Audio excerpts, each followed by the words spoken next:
back, everybody, to Horror Headlines. I'm your host, Hunter Chambliss, and tonight we have 5 massive news stories for you guys. I'm super excited to get into it. So let's begin with our first news topic. All right, guys, our first news topic comes from BloodyDisgusting.com. We have a new Robert Eggers movie, Werewolf, coming out. Filming is underway on the medieval werewolf movie from director Robert Eggers. The next movie from director Robert Eggers, The Witch Nosferatu, is 13th century werewolf movie Werewolf by Focus Features, and Screen Daily reports that filming has begun. Screen Daily reports filming is underway on Robert Eggers' Werewolf in UK. Production is based out of Sky Studios, Elstree, with location filming in Dinmore, Devon. Willem Dafoe, Aaron Taylor-Johnson, and Lily Rose Depp will star. Set in the 13th century and being described as a medieval horror movie, Robert Eggers' Werewolf will howl its way into theaters from Focus Features on Christmas Day 2026. The story centers around a mysterious creature who stalks a foggy countryside as local folklore becomes a terrifying reality for the villagers. The filmmaker co-wrote the screenplay for Werewolf alongside Sjóin, the Icelandic poet and novelist who previously co-wrote the Viking movie The Northman with Eggers. Chris Columbus, who also produced Nosferatu, is on board to produce Werewolf. Eggers recently teased, "It's the darkest thing I've ever written by far." So, if you guys know me, I am a huge Robert Eggers fan. Robert Eggers is one of my favorite modern horror directors. I just absolutely love his style. I love his unique approach to horror films and the way he's able to create this great environment around his films and makes it very cozy and comfortable and scary to be in his world. I love that Eggers is bringing his old unique style of The Witch and Nosferatu and even The Northman to this kind of classic Universal monster movie. The cast also is stacked with Aaron Taylor-Johnson, Willem Dafoe, Lily Rose Depp, who have all worked with Eggers previously on Nosferatu, which I thought was incredible, one of my favorite movies of last year. I'm so excited that he's working with the same people and that he's bringing this huge cast along. The story sounds amazing in Eggers' style, and the way he masterfully writes scripts gets me even more excited, especially hearing that it's being co-written by the co-writer of The Northman, which I thought was incredible. It's a really good revenge kind of action movie. So he brings that style and mixed it with Nosferatu. This could be a very, very great movie. I cannot wait for Christmas Day 2026 because I will be there to watch this movie in theaters. So guys, tell me what you think of Werewolf. Are you excited for Robert Eggers' new film as much as I am, or are you optimistic to see maybe when the trailers come out what you think about it? So let me know in the comments below, and let's move on to our second news topic. All right, guys, let's move on to our second topic, once again from BloodyDisgusting.com. Evil Dead Burn wraps production for July 2026 release date. Evil Dead Burn has officially wrapped production. Director Sebastian Vinnick announced the news with the brief video below. The sixth film in the beloved horror franchise is set to possess theaters on July 24th, 2026 via New Line Cinemas and Warner Brothers Studios. Filming began in New Zealand on July 22nd. Vanek penned the script with his invested co-writer Florent Bernard and Philip Lorenzo. Cobweb and Mads serves as cinematographer. Plot details remain under wraps, but Vanek previously said, "I told the studio I wanted to make a nasty film, a film that hurts, from which you can come away tested. I'm going to put all the horror I have inside. It will be cathartic, and if I haven't ruined my career and I can continue to make films behind it, I will move on to something other than horror." Evil Dead creator Sam Raimi and franchise producer Rob Tebbett produced via their Ghost House Pictures. Evil Dead star Bruce Campbell and Evil Dead Rise filmmaker Lee Cronin are executive producers alongside Romel Adams, and Jose Canta, both of whom worked on Evil Dead Rise. Another new Evil Dead movie is in development from writer-director Francis Galipe, The Last Shop in Yumi County. So, this gets me very excited. I'm a huge fan of the Evil Dead franchise, and I really love what the Evil Dead franchise has been doing recently.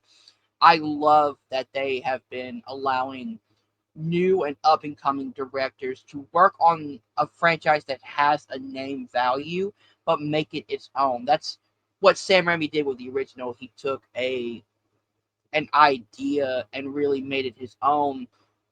And it seems like Sam Raimi is wanting to give back to new horror creators and new horror directors and be like, here, take this franchise and make it your own unique film, which gets me very excited. We had 2013's Evil Dead, the remake, which really delved into the addiction aspect of what addiction can do for people. And then we had Evil Dead Rise in 2023, which I thought was incredible. Lee Cronin taking the reign and making a very beautiful and tragic family story about two sisters.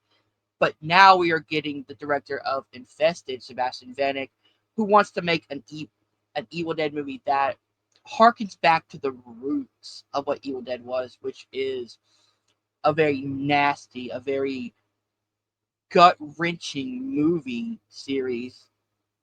And I love the idea that he wants to test the audience. He wants to see, can you handle my adaptation of an Evil Dead movie? And I love that he said, if I have a career after this, I'm gonna do stuff other than horror. That's really funny. I love Infested. I thought that was a really good spider movie. Really got underneath my skin. But I love that he's going back to what made the original movies so good was the kills and the Deadites being ruthless and nasty. That's what I love. That's what we got a little bit in Evil Dead Rise, and of course in the 2013 movie.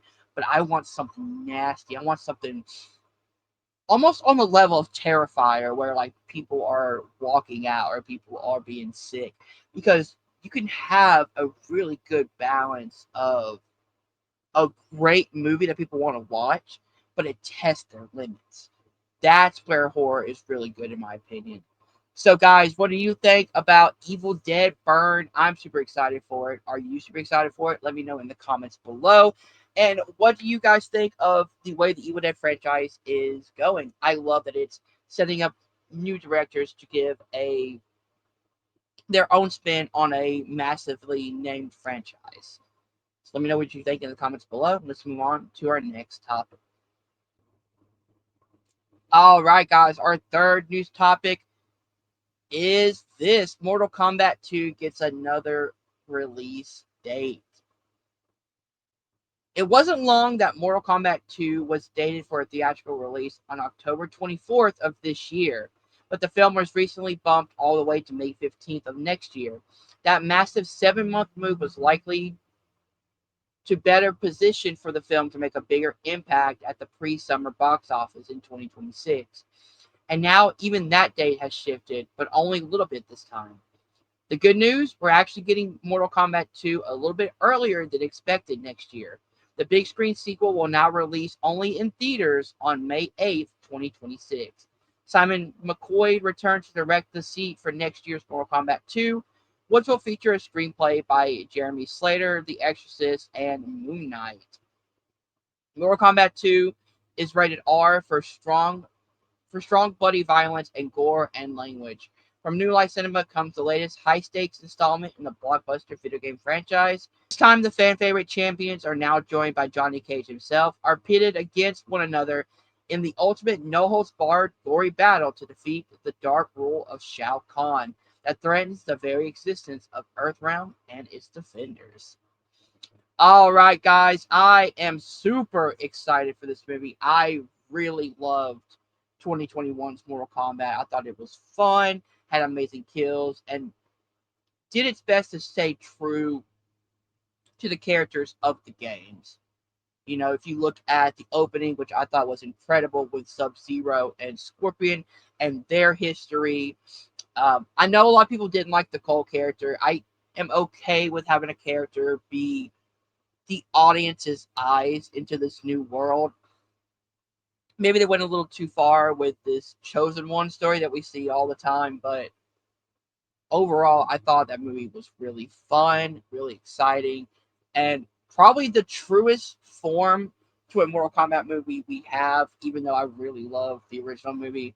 It's campy, it's fun, but I am super excited for Mortal Kombat 2 because of the introduction of Johnny Cage, which is one of my favorite characters in the Mortal Kombat franchise. And I know Carl Urban being the pick for Johnny Cage wasn't a popular one, but from the trailers I've seen, it gets me more excited. I've always been a huge Carl Urban fan. Love him in The Boys, love him in pretty much everything he does. And when people started being negative against it, I didn't really understand it because I was like, this guy's perfect. This guy looks like a movie action star. And from his time as Billy Butcher, he can be an asshole. He can be, self-absorbed. And it seems like we're really getting that action movie star, that asshole Johnny Cage, who's a little bit older, which is okay because in the games, he is a little bit older. So I'm excited for that because I love Carl Urban. Mortal Kombat 2 being pushed forward is actually a good sign for me because Warner Brothers, we all know why they decided to move it to next year to make sure it maximizes the box office potential, which I understand. But the fact that the studio pushed it ahead instead of moving it back shows that they have a little bit more faith in this movie instead of just putting it on streaming services like they did with the first one. And I love that it's going straight to theaters, and I love that we get to see this really cool Mortal Kombat tournament in on on screen. Like I absolutely love that. So I'm super excited for this, but time will tell. What do you guys think about the Mortal Kombat 2 be getting pushed forward to May 8th? I'm very excited for it. I know some people are not. Let me know what you think in the comments below. And let's move on to our next topic. All right, guys. Our penultimate topic of the night is this. Osgood Perkins, The Young People, enters production for a 2026 release date. Osgood Perkins has officially started production on The Young People. The prolific writer-director shared the photo from the set of Lola Tungs, the Summer I Turned Pretty, who co-stars alongside Nico Parker from The Last of Us. Shooting is taking place in Vancouver for a 2026 theatrical release via Neon Pictures.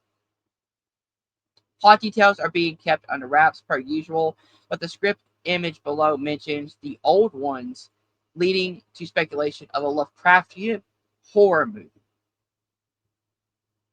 Neon, which has first look deals with Perkins, is co-financing the film with Lyrical Media for a theatrical release. Perkins is producing with his partner Chris Ferguson for Phobos and Brian Kenavog Jones for Range. The Young People will be Perkins' fourth film with Neon in 3 years, following Longlegs, The Monkey, and Keeper, which opens up on November 14th. So, Osgood Perkins is an insane worker. He came out swinging last year with Longlegs, which I thought was super incredible. This year he had The Monkey, which I had a lot of fun with. I thought The Monkey was a really great time. It was not for everybody. It had a weird tone, but I really appreciated the weird, almost dark comedy of The Monkey.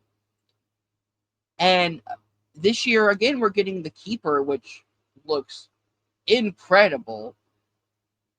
And now he's entering production for another horror film that's coming out next year. This man just is constantly working, which can be good because we're getting a lot of content out of him, but I hope he doesn't wear himself too thin and the movies start to suffer because of it. Which I don't think will happen because Osgood Perkins is such a great director and writer.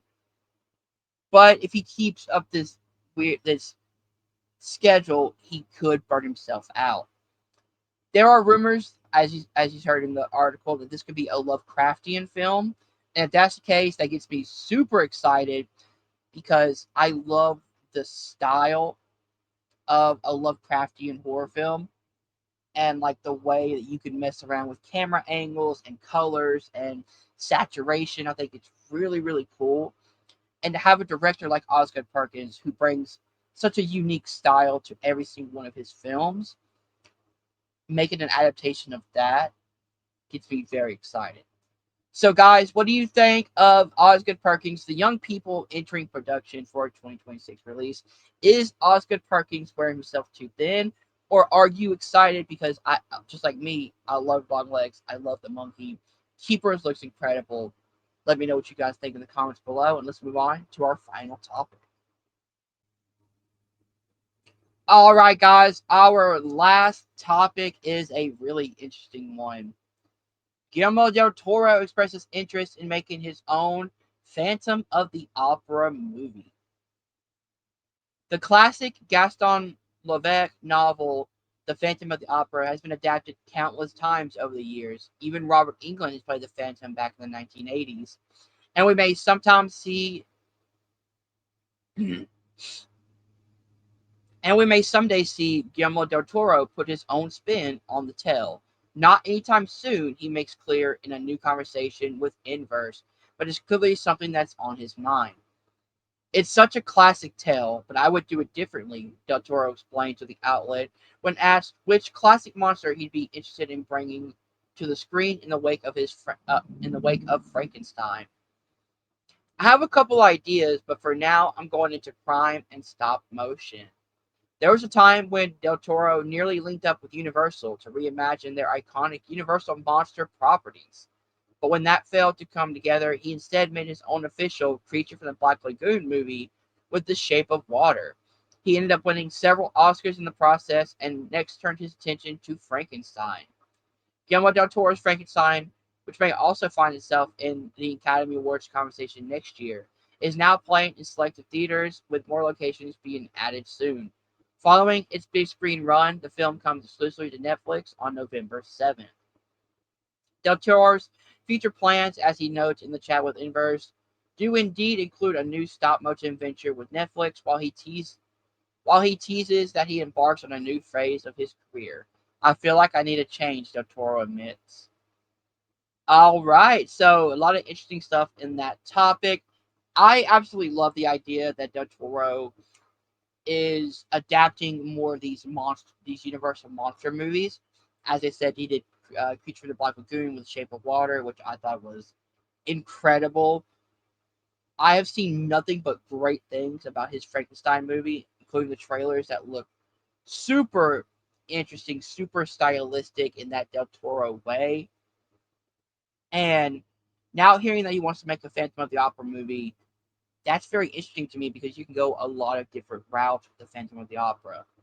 And the twisted tale that is, and I think Del Toro is the perfect director to bring that adaptation to life.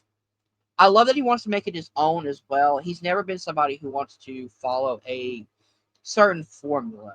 His Frankenstein movie looks different than any other previous Frankenstein movies we've gotten, which is very interesting to me because it's going more of the novel route where the monster is more intelligent.